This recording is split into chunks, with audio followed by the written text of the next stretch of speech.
as we said at the beginning, one of the fun things about this community and about this whole ecosystem are the range of organizations and programs and government agencies and nonprofits that are all looking to fill different voids or sort of build out, again, pieces of the sector. And this session is called From Scratch, Imagining and Implementing New Programs and Partnerships. We're going to focus on successful music industry leaders looking at questions like how they identified needs in the community, how they persuaded partners and funders, and how they benchmark their programs for sustainability. And our moderator is Meneray. Jean's co-founder of the Cawein Project, which is a pro bono legal, business development, and cultural advocacy organization based in New Orleans. And Jean has also been a real engine behind the formation of Music Policy Forum. So we're thrilled to have him. And he talks to our panelists. So, great time. Left to right. Thank you, Michael. We do have a really good panel today. We were talking earlier, we have 4 people. We're doing all sorts of different things that are somewhat related, but I think there's enough crossover that we should have a really good conversation. So I just want to introduce everyone as Elizabeth Cawein from the Music Export Office in Memphis. Yes. Madalena Salazar, Program Manager for IMTour. Symes, a manager with a festival of small halls in Ontario. And Enzo, Federation of Italian Music Industry. Good to see everybody here. I think what we're going to do, just to start off, is we're going to help people understand where we're coming from by having us all run down the impetus of starting these projects. These are all relatively new projects, and they all started with a spark. And I think we can dive in from there, but if we just start off saying, like, okay, what did we do to identify the need in our community and say, we're the ones who can fix it? And Elizabeth, let's start with you on that. Sure. So a little bit about me. I have a for-profit business in addition to my nonprofit. I run a music PR agency that I have run for 7 years called Signal Flow in Memphis. And it was through that work that I really sort of got the spark to start Music Export Memphis in 2015. I was traveling, I was going to conferences and festivals, much like this one, and just seeing that there were other cities that were telling their story through their musicians and through their music, and that Memphis was not doing that. And there was a real missed opportunity to create meaningful benefit for our musicians, but also drive tourism and talent attraction with our music and our creative industry. And so at the same time, I was sort of learning about international export offices and felt like it was a scalable concept for a city. And so that was kind of it for me. I just felt like there was a real gap in what we were doing for our music community and how we were telling our own story. And because I was obviously entrenched in that world as a publicist in the scene already, and I've always just sort of had that attitude of if no one's doing it, then I'm going to figure it out. So that was kind of how it happened. Hi, good morning. So IMTour is the newest tool or project from the Western States Arts Federation. And the Western States Arts Federation is a regional arts organization that kind of services the 13 western states from New Mexico north to Montana and all the way west to Hawaii and Alaska. The work of this organization has, over the past 15 years approximately, begun to develop a lot of web-based tools for arts organizations to support their work in a number of different ways, and we earn income on those that goes back to our support of arts organizations across the western states. So in that work, I also oversee another grant program that's been going on for about 20 years or so called Tour West, and that helps to fund small, sometimes larger, arts presenters in the performing arts, bring touring performing artists across the western states. In that realm, we started to notice that presenters were looking for new artists, that they noticed that their audiences were changing. As we all know, engagement was changing as well. Similarly, there are a lot of musicians who came before me that worked at West Staff that were very entrenched in the music scene and also saw that there was this growing group of independent musicians that don't have exposure to nonprofit touring and presenting. And they were pushing the genre forward and really, kind of being really great about their work, but not getting the opportunities that would really sustain their work as musicians. So between the tech side of West Staff's work and that kind of development of tech projects in the arts, seeing through the Tour West grant program that audiences were changing and presenters needed new artists to engage with for their changing needs of their audiences, and from this growing group of independent musicians that were doing really great work, we saw real opportunity there.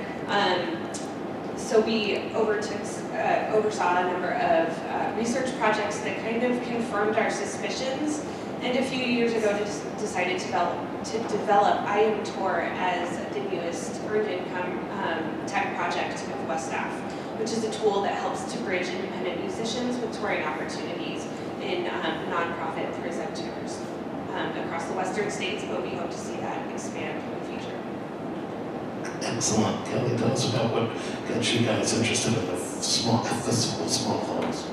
Sure, so the Festival of Small Halls is a 12-day music festival that takes place in rural community halls across eastern Ontario. But the concept from the festival actually originated in Prince Edward Island in eastern Canada. And it was based on the premise that every small community has a rural gathering place. And so what they did was they connected their community halls together and developed a festival out of it. And so what we realized in Ontario is that we also have these incredible gathering places in the outskirts of Ottawa, and we decided to put on the festival there. And so when I say halls, I should describe what that is. So any kind of gathering spot like a church or a community run hall, quintessential hall, town halls, restored schoolhouses, spots like those. And so our background is actually in producing big festivals, big outdoor festivals. And so when Mark Monahan kind of touched base with folks at PEI, he decided this could be a really cool opportunity to go outside of Ottawa. And so, and to go into rural communities that didn't have this type of show going on at the time. And so, in 5 years, we've grown it from 3 communities to 35 communities. And we saw about 80% of our shows sell out last year. And so, the festival's been really successful, and we're really lucky to continue it. And we should mention that congratulations for being named Small Festival of the Year last night. Great.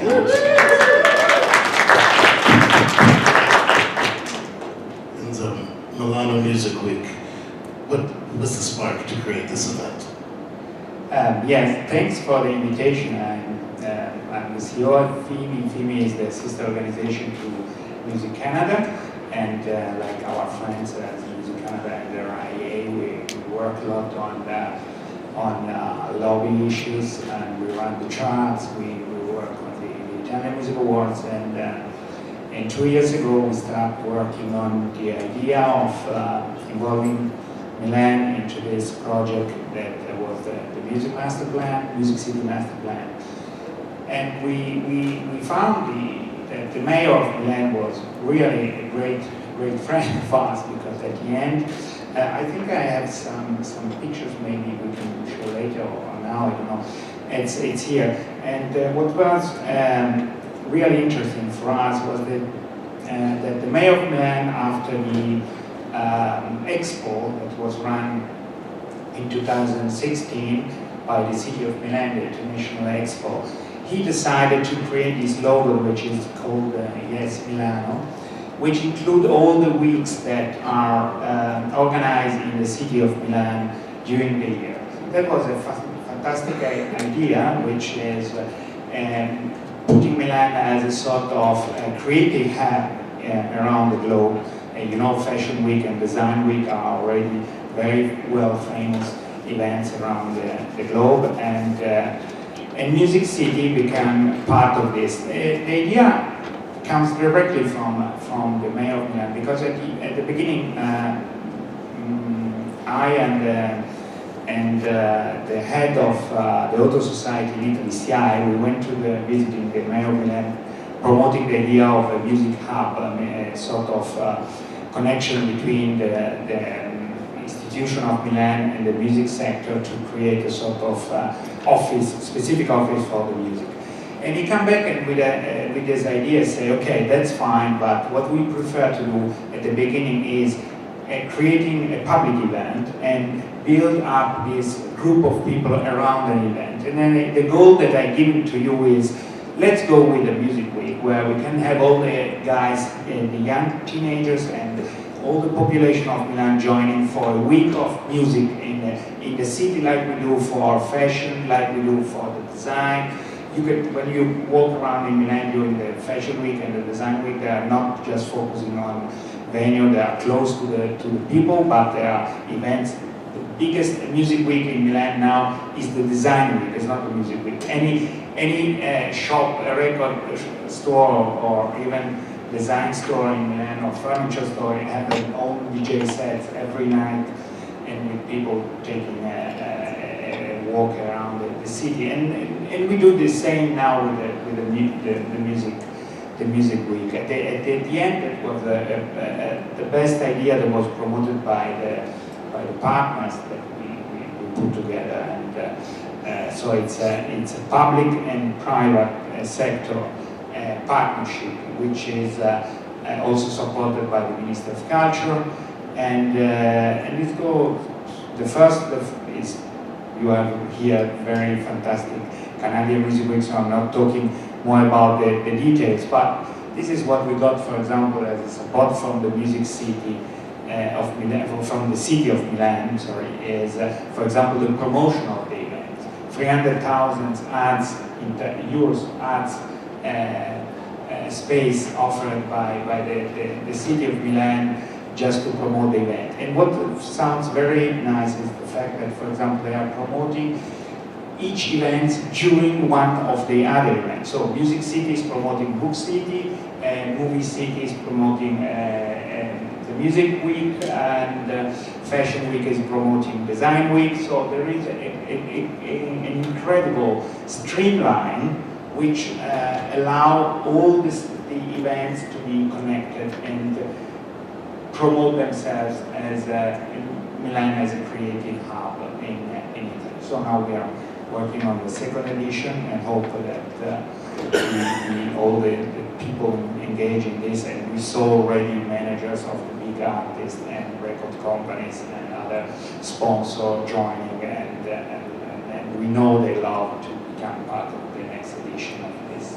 So we really start from scratch, and we are now putting together a very interesting, we hope a very interesting event for the future. Looks fantastic. I think it's a good jumping off point when you talk about how the different music weeks and book weeks and fashion week all support each other. One of the things that we're talking about here is how we can work with different partnerships and how to engage communities.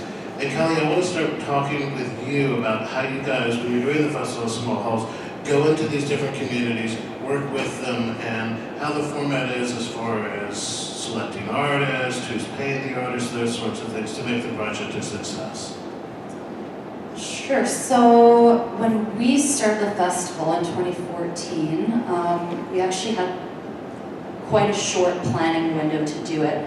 And so what we had to do was go into these communities and actually rent the halls, because we didn't have the time to actually go in and make connections with local people. And so as a result of doing that, of ourselves renting the halls, we didn't actually have the turnouts that we hoped for. And so in this first year, we learned a lot of really valuable lessons as to how we would go forward with it. And so what we realized is that we really needed to get community buy-in in order for the event to be successful. And so we did a few things. We decided that we had to listen to what each community wanted out of partnering with us. And every community had a different goal in becoming involved in this. Some wanted to expose their community to newcomers, to tourists. Others wanted to put on a great local event for local people. Others wanted to just fill their churches, which had dwindling turnouts coming to Sunday Mass. So we had to listen to what they wanted in order to fulfill their needs, really. And so we listened. We also decided to put the festival in a shoulder season. So all of the places that we were going to operate in were busy during the summer months. so we decided, okay, let's push it to September so that we can kind of extend the season so that people either stick around or they come back and visit these areas. We also found the movers and shakers in each community, so we found, oftentimes we found women's organizations, like community development groups and recreation associations, and we partnered with them to help us put on the shows.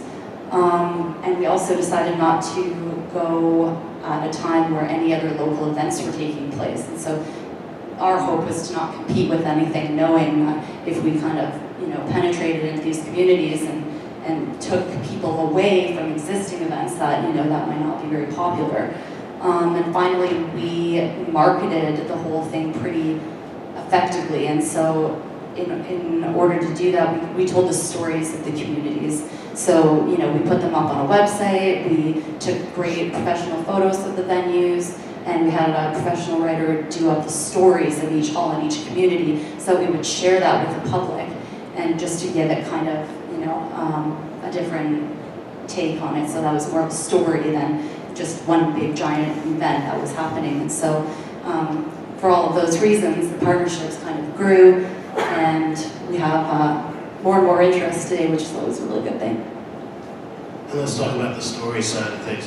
You actually have some history growing up in a similar type of community and around music. Do you think that provided some of the passion to get this project off the ground and rolling? Definitely. So I guess just to give a bit of context, I feel like I know a lot of people in the room, which is so nice, but when I was 5 years old, my parents actually bought an old hotel in Wakefield, Quebec. And at the time it was kind of a juke joint dive bar. And so they decided they wanted to turn it into a music venue. And so Wakefield's a pretty beautiful place for those of you who may know it. It's right on the Gatineau River, so the backdrop of the stage inside the venue is actually, beautiful water and the landscape's gorgeous. But it's a small listening room, and over time, more and more, and largely thanks to the CBC for exposing it nationally, more and more artists wanted to play there, and so we got to see some of the best artists in Canada start their careers there, like Leslie Feist and Kathleen Edwards, and Arcade Fire, and Serena Ryder, and Cat Power, and the list goes on and on. And so I think being exposed to that music in its early stage it made such an impact on my life.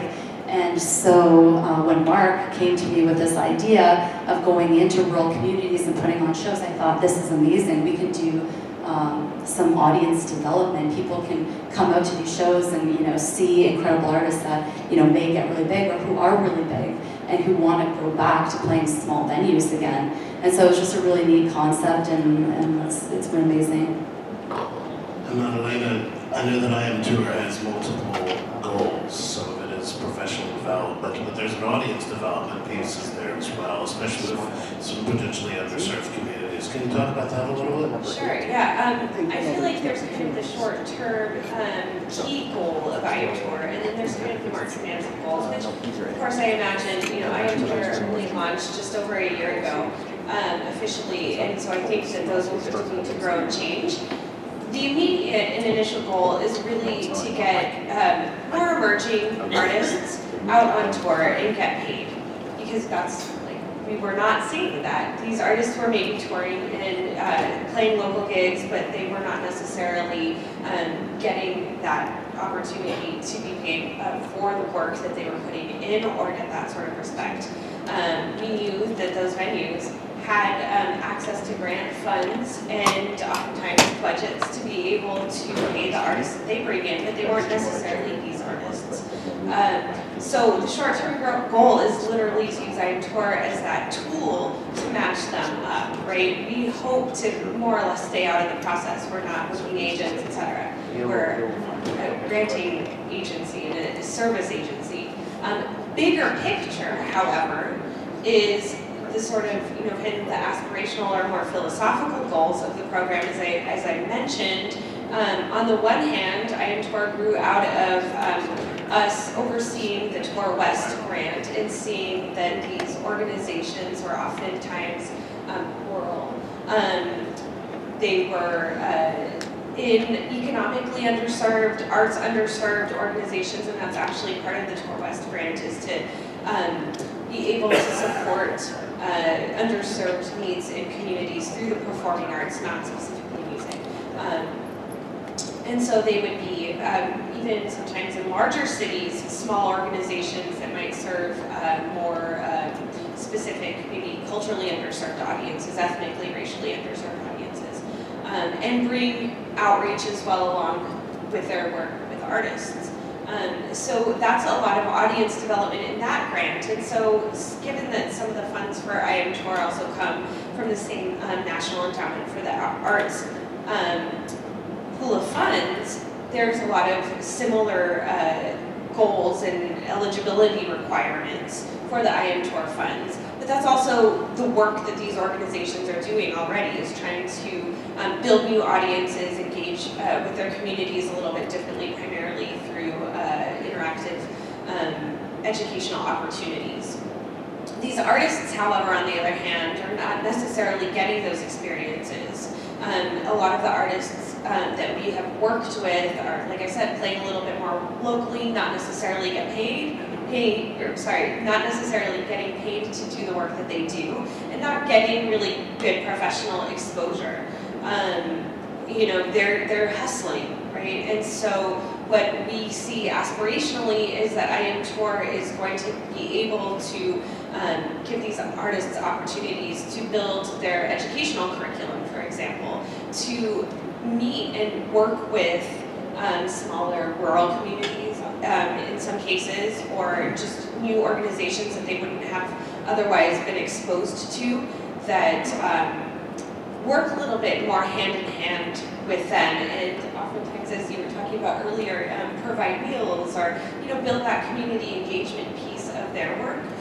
We also hope to that itself will be a professional development opportunity for these artists, but that they will also be exposed to other professional development opportunities through our partnerships, or through programmatic offerings that we will be able to develop, and we're starting to look towards that at this point in time as well.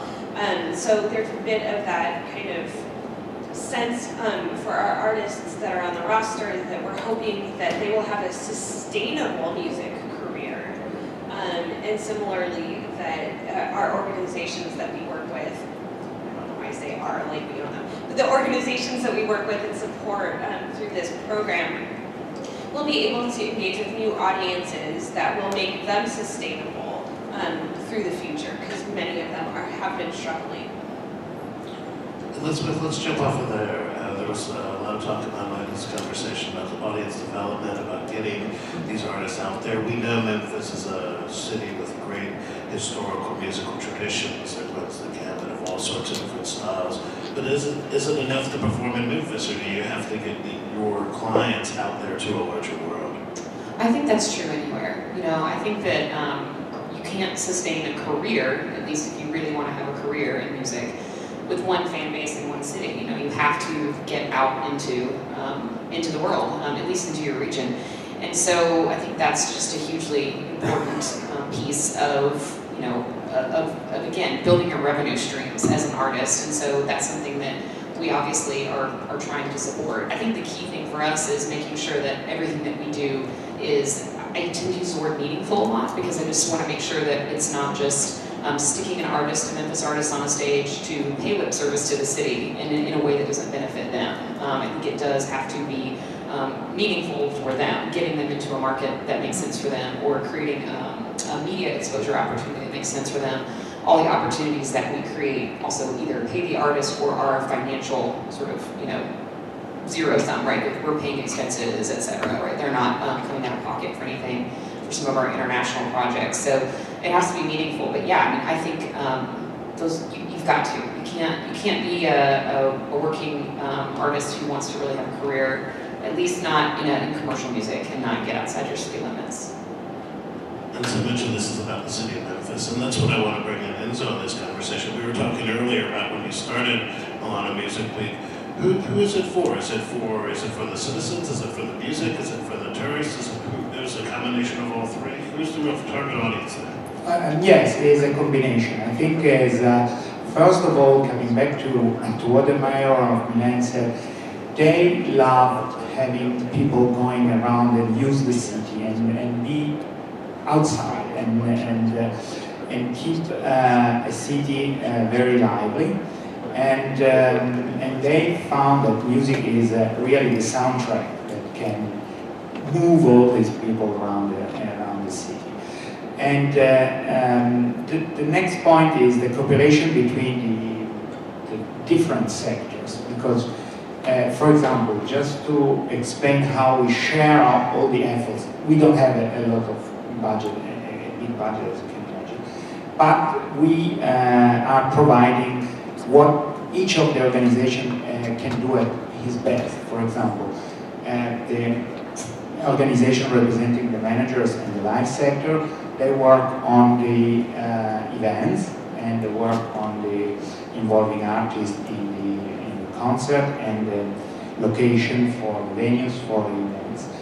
We work on PR and communication, for example, and we work with the record companies in order to set up specific showcase for presenting new records. November is on the eve of Christmas sale, so it's quite a good moment for present new records into record stores. And we organized, for example, a vinyl night that was very nice. It was like a record store day in the night in Milan, where people can work in the record stores all the night long and buy record like vinyl, specific edition or limited edition of new records. The other organizations were working on involving different locations like bars, restaurants. They were offering specific 1 week, the Music Week cocktail, for example. Everybody was working on something that was promoting the week as an event. They were involving people, tourists, obviously, because again, there is not a local event, it's an event involving, at this stage, the area of the region where people are joining from the region, particularly Friday and Saturday for looking into the event. It's a viral promotion that can attract everybody. But another point that was very useful was involving events that were already planned, putting in the agenda. So we had the concert that were already planned 1 year before. For example, the big concert in the big forum. We just add this to the program.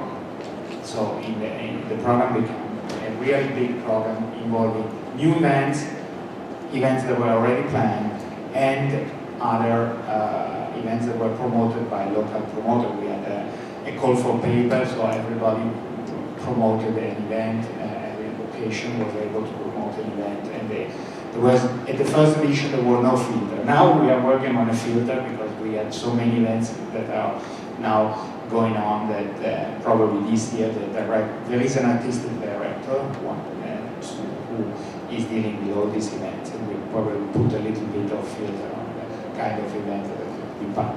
But at the end, it's something that will generate not probably an immediate business for us. So that's why the first time I promoted this in my main board, as usual in the record company's main board, they said, okay, where is the money coming from and when it's coming from? Tomorrow or no? I say, it's a long trip, but we started. Long trip is not something that's so good for record companies sometimes, but I know this, and it's okay, just work on this and we will generate probably a big event that in the future will become, at least, we hope, famous like the Design Week and the Fashion Week, with big artists coming in Milan because they love to be in this city. So I hope that, but as you said, is something that goes beyond just the business and the revenues for the city. Excellent. I think that's a good time to pivot into funding and money here. Elizabeth, I'm going to start with you. This is a program that I think when you look at arts funding agencies, foundations, philanthropic organizations, they understand how to fund community engagement. They affiliate or potentially. How about an export office? And what are some strategies to make sure that you guys are funded enough to be able to be effective? Yeah, so the first funding that we received came from jointly our Chamber of Commerce and our Convention and Visitors Bureau. The very first person that I went to with this vision back in January 2015 was the CEO of our Chamber of Commerce, partly because I knew he was a dude who had a lot of rich friends and really loved music, but also because I really believed then that an important piece of our strategy was going to be how music can be a driver for talent attraction and economic development. And luckily he believed that as well and drank the Kool-Aid with me very quickly and became a really key partner. And so they have provided some funding, and the Convention and Visitors Bureau has provided some funding as well for different projects because they also obviously understand the role that music plays in telling our story as a city. And you know, our tourism kind of strategy for a long time has been around legacy music. Luckily, what they're starting to learn through some of the data that they're collecting is that people are actually, the number one reason people are visiting Memphis right now, at least in the last year, is live music, which is exciting because that means not dead people, which is a lot of why they have been coming before. So we're very excited about that. And obviously, we know what can happen when we take that live music out into the world. You know, you can set up a booth all you want with a bunch of brochures, and I'm sure they have really pretty pictures and great copy. But if you've got a band playing, no one is going to be at your booth. They're going to be checking out your band. And that's kind of always been my philosophy in terms of destination promotion, and they get that as well. So we've been lucky to have some funding support from the Convention and Visitors Bureau. The other thing is that I have always been savvy about looking for partners whose goals align with ours. And so the best example is we did a South by Southwest event in 2017 where we brought 6 Memphis bands to Austin. We had Memphis, Gus's Fried Chicken. It was the Austin location, but that is the Memphis Fried Chicken brand anyway. So we had Memphis food, we had Memphis culture on display. I always try to sort of create a 360 like holistic experience with Memphis stuff. With the music at the centerpiece. And for that event, we actually planned it on the kind of last day of the interactive portion of South by Southwest, leading into the music portion of the festival. We partnered with 2 organizations in Memphis, one called Start Co. and one called Epicenter, that work heavily in the entrepreneurial and tech and startup space. And so basically I went to them and said, let's throw a music party, but let's do it in a way that really benefits your interests, that creates an opportunity for you to show off Memphis to people that you may be courting to come to the city for a myriad reasons. And they got excited about that and provided funding to help co-host that event. So I think, and that's just one example of ways that we're doing that across the board. We have to think about the ways that music can be a driver for a partner's interests, and obviously still doing it in a way that is true to our mission, true to our goals. That event was exactly what I hoped it would be. We had phenomenal attendance, more than 1,200 people there from 67 US cities and 15 countries to see our bands. I was very, very happy with that, and so were our partners. So I think that's a real key. We are also queued up right now in our first round of applications for major foundation funding in Memphis, which is really exciting.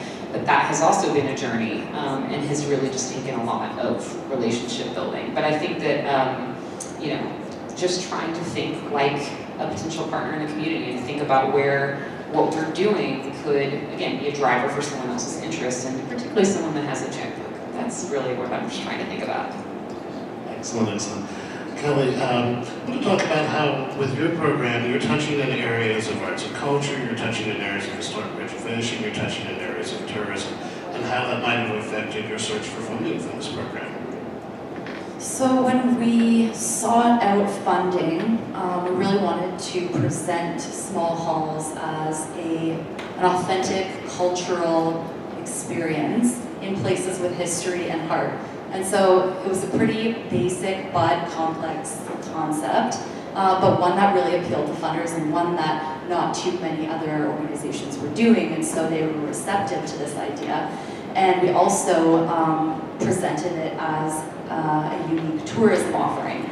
And so the idea was to bring in people from away who would come visit these small communities and stay for the weekend, or bring in people who were from kind of close by, let's say within 100 kilometers, who had driven through before but who had never actually stopped to check it out and go into some of these buildings. And so the hope was to get them in and get them to stay, and so we've been pretty successful in doing that based on our location. Being close by to Ottawa, we're close by to Kingston, we're close by to Peterborough, and so we find that people are traveling from these cities to come into the rural areas to experience a new place. And it's all a part of the concept of adventures in your own backyard. And so we're seeing, increased popularity in that. And so we just wanted to kind of, get into that and really embrace it. And finally, we wanted to create performance opportunities for artists that were unlike ones that they were currently getting. And so in Canada, you have, the usual tour,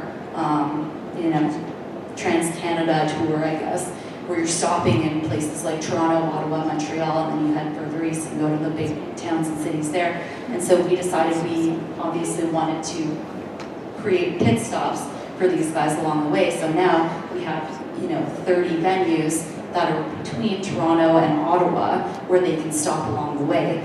And so artists really loved that, and I think the funders loved that, the artists loved it, because they were going to places that they didn't really know they had a following in. And so we'd have, Basha Bulak come in to play a really small venue that was filled to the rafters with 250 people, and she had never even heard of this place before. And so I think to funders, they thought, okay, great, like unique experience for tourists, cultural experience, historic experience, being in a historic building, and one that really spoke to artists. And on top of that, we also included a component for local artists so that they could open up shows for better known touring artists. And so this also, I'm sure, appealed to them, but as a result, we've been successful in a lot of grant applications that we've done, and we have our amazing grant writers in the room, Lindsay Fitzpatrick and Emma Francis back there, and it's been great. All in all, they've been just really supportive of the whole idea, and hopefully they'll continue to be. And you're bringing in some earned income as well, because you guys are booking and selling tickets, and the locals are getting a percentage back. Is that correct? Exactly. So part of the partnership is that we take care of everything from paying artists, paying for the marketing stuff that we do. We basically take all the risk, and then in exchange we give a percentage of the gross for the show to the halls, so that they actually, they kind of staff it with volunteers, and they help with parking, and they feed the bands, and they feed the crew. But at the end of the night, they're getting a check for having participated in this. And so a lot of them use the Small Halls concert as a fundraising opportunity for their community associations, recreation associations, things like that. So it does have actually like a financial aspect to it too that is appealing to a lot of these places. It sounds like everybody wins.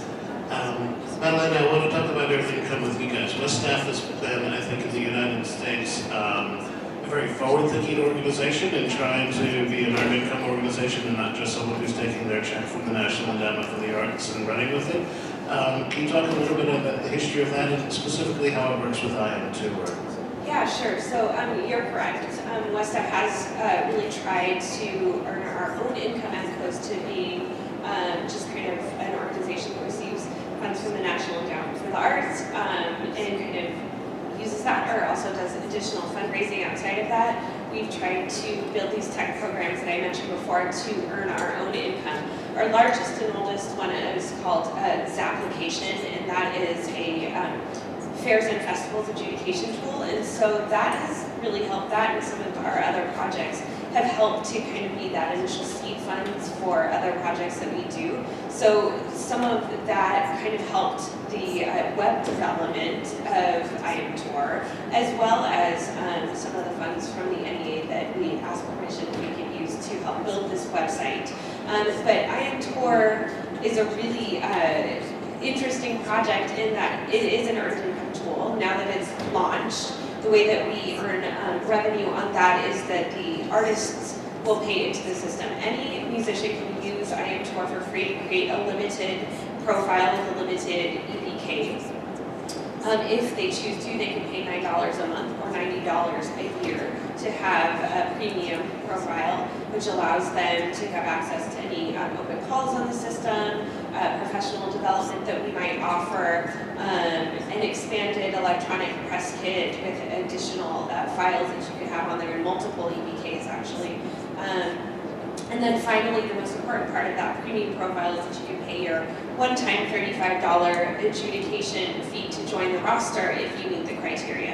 And for that, we try to be selective, but at the same time also very broad. And so essentially, you just need to be an independent artist producing new music of any genre, and that you are tour ready and professional. And that piece, I think, is really key. Both the original music as well as the professional aspect of it. So those funds go into the system to help maintain the site and also improve it for the needs of the artists primarily, and then secondarily the presenters that are in the system. And then also more importantly, as those funds grow, they will go back to grant opportunities for the artists that will not have the restrictions that our seed funds have. So I didn't talk a lot about the grant aspect of IMTour. IMTour has grant funds available. Currently, they will go to the presenter to pay the artists. That can grow and change through the years, but the roster artists, once they're adjudicated to the roster, are able to access those grant funds. So when they book in these nonprofit presenting organizations, we will give small grants to the presenters that apply to bring these roster artists to offset the fees of their tours. That for us gets these artists on the road. They get paid. By paying the presenter, we can make sure that they're paying the artists what they say they're going to pay, and we expect that to be a fair rate based on the work that the artists are doing. And similarly, that helps encourage the presenters to book these artists because they are able to take a little bit of a risk.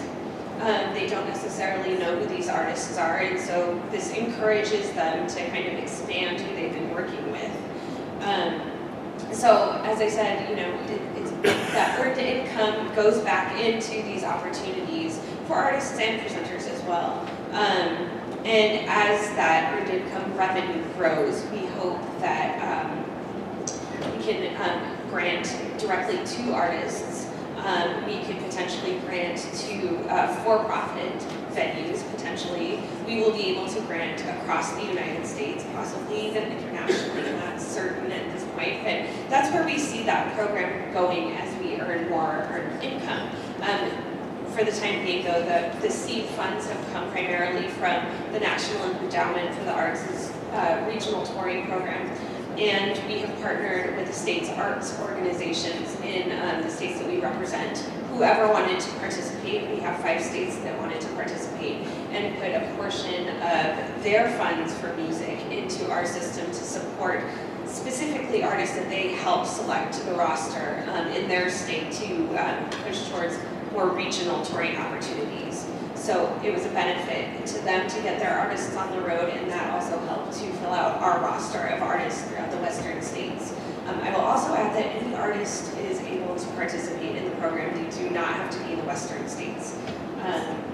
But we will currently only grant to opportunities and presenters, nonprofit presenters in the western states. And like I said, that will grow as the earned income grows, and the earned income and potential corporate partnerships, potential other nonprofit or foundation funds could potentially help to grow the program into the future.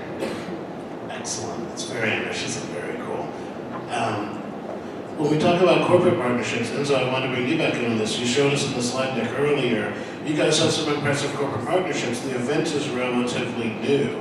I think we all know that for a well-seasoned event, it's not as complicated to go to some of these international organizations and say, hey, sponsor our event. But for a new event like you guys were creating, can you talk about how you were able to attract such well-known sponsorships and maybe some lessons learned for the RID? Yeah, first of all, I think it was very important the core of the organization that we set up at the beginning. The fact that this project was originally driven directly by the mayor of Milan, immediately attracted the interest of more organization. The core group is made by the record industry, by the managers, by the artist and performer, collecting society, the auto society. And then we had a very supportive cooperation from media, in particular VH1 became the media partner, and this attract also major sponsor. At the beginning there were an open call for events organized also directly by the sponsor, by brands. This is coming from the experience that other weeks had. For example, the Fashion Week and the Design Week usually involves brands that are organizing their own events where they present the new Tesla car or any of particular brand that involve also music there, because that is, as I said previously, there is a lot of music going around and as a soundtrack for all the events during the year. And during the music week, we had sponsors organizing their own shows, their own DJ sets, and these sponsors are now coming back with their own proposal, which is very nice for us because it means that the event is attracting companies who want to belong to this event, to be part of this event, and become also part of as a sponsor. So this year probably there will be no main sponsor of the event. In any case, if I don't know, Coca-Cola will become the Coca-Cola Music Week, I don't think that anybody will say no. But we know for sure that there are different brands that want to become part of this event, also because they have their own venue. For example, there is the Samsung district in Milan where they are organizing usually DJ sets or events involving artists during the music week. They will do this again this year, so they sponsor and they manage their own fund. Sky TV is organizing an X Factor dinner and show during all the week in the evening in an area of Milan, well famous fashion district of Milan, and other companies like in the financial district there will be also events organized by banks and financial institutions that will involve also artists. So it's something that probably will grow. It's a snowball effect at the end. So everybody will now become part of this because they know that everything is. There is a bad word that is used today, but it's storytelling. So it's becoming a storytelling, and everybody will be part of this and be involved into this week because they will also use this to promote the brands through their own customers. Amazon is also promoting an online sales of music during this week, so that give you the idea what can. At the end, there is no limit to extend an event like the music week in Milan to a sponsor or brand or anything that anyone who want to be part of this big show. It seems like there's no limit to a lot of these projects. I think that's one of the cool things to see. I know that we have just a few minutes left, and I know we want to leave some time for some questions to the room. So we're going to pivot to that right now. And if there are any questions, let's fire away. It's on.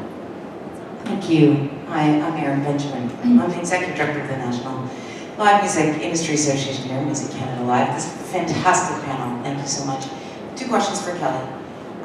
First one, I don't think you named the venue where you grew up, and I just wanted to give, That would be the Black Sheep Inn. the amazing Black Sheep Inn, tastemaker across Canada and around the world. So about small halls, I'm just so curious. I mean, obviously I live in Ottawa where Kelly lives, and I know the program, but I'm interested to know, are you seeing an increase in live music presentation outside small halls because of the work you're doing? Like, are more shows happening just organically because people understand how great they are gathering inside those spaces or others in those smaller communities? That's a great question, Erin Benjamin. Fantastic, and thank you for asking it. As a result of doing more shows in these communities, we've seen definitely an increase in more activity happening. And so I think, I know that there was always value in live music in a lot of these places. I mean, a lot of the shows that we're doing are in the Ottawa Valley, which has one of, it has an incredible music scene in its own right, with Ottawa Valley step dance and fiddle, and it's just a very cultural place in its own right. But I think what we've done is we have started a bit of a snowball effect where these people living in rural communities now want more live music. And so they're now booking artists that we might work with through Ottawa Blues Fest or through City Folk. Artists that we work with in Ottawa are now going out at a time where we're not putting on shows in these communities. So in the fall and spring months, for sure, I can think of about 5 shows happening in the next 2 months that are happening in the community halls where we present shows. And so absolutely, I think there are a lot of, and I'm gonna say it, CBC people in small communities who didn't have access to live music before, who are now wanting it more and more because they're hearing their favorite artists on the radio and they want that to come in. And there's an amazing hotel in Cheeky's Locks, Ontario called the Epinacon, owned by Fiona McKean, who's a brilliant woman, and it's right in the heart of where we're putting on all the shows. And she really values live music, and so she's bringing in tons more music after seeing that we can pack halls. She's now going, okay, great, we're now going to do more and more stuff like this. So for sure it's happening, and it's been great to see it. It's a huge part of the legacy of that project, and it's really important to know. Yeah, thank you. Other questions?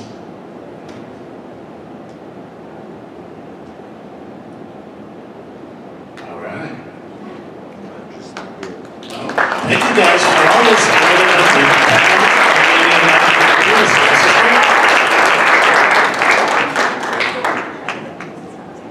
Thanks, that's a sign that you did such an awesome job moderating, Jean. Really, it was so great and so comprehensive. I think we all learned a lot. And thank you all to the panelists. Thank you everybody for coming. So another round of applause.